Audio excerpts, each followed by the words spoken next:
کبھی آپ نے سوچا کہ جو بندہ دنیا کو چھوڑ کر اللہ کا ہو جاتا ہے، نمازوں کا پابند ہو جاتا ہے، حرام سے بچتا ہے، حلال کماتا ہے، پھر بھی اس کی زندگی میں آزمائشیں، غربت، بیماری، رکاوٹیں کیوں آتی ہیں؟ کیا یہ انصاف ہے یا پھر اس میں کوئی راز چھپا ہے؟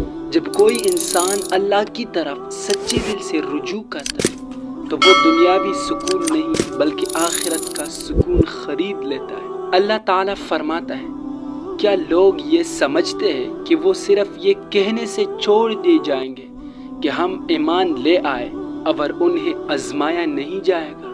ہاں، آزمائش اس کی نشانی ہے کہ اب اللہ نے اس بندے کو منتخب کر لیا۔ جیسے ایک استاذ صرف ذہین طالب علم سے مشکل سوالات پوچھتا ہے، ویسے ہی رب صرف اپنے خاص بندوں کو آزماتا ہے۔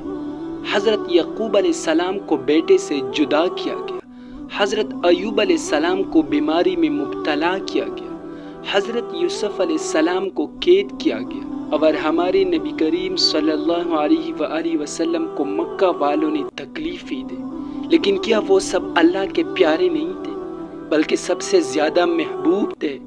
تو پھر آزمائش دراصل ایک رحمت ہے، تربیت ہے اور بلندی کا ذریعہ ہے۔ جب آپ پریشان ہوں، جب رکاوٹیں آئے، جب سجدے میں آنکھیں نم ہو جائے، تو یہ مت سمجھنا کہ اللہ ناراض ہے، بلکہ سمجھنا کہ اللہ آپ کو بنا رہا ہے، آزما رہا ہے اور اپنی قربت کے لیے چن رہا ہے۔ یاد رکھے، جو اللہ کا ہو جاتا ہے اسے دنیا نہیں، اللہ کافی ہو جاتا ہے، اور اللہ جب کافی ہو جائے تو دنیا کی ہر مشکل چھوٹی ہو جاتی ہے۔ اگر آپ کو بھی زندگی میں بار بار آزمائش آ رہی ہے تو مایوس نہ ہو بلکہ فخر کریں کہ آپ شاید ان لوگوں میں سے ہیں جنہیں رب یاد رکھتا ہے، رب آزماتا ہے اور رب بلند کرتا ہے۔ تو دل تھام کر کہہ دیجئے، الحمدللہ علی کل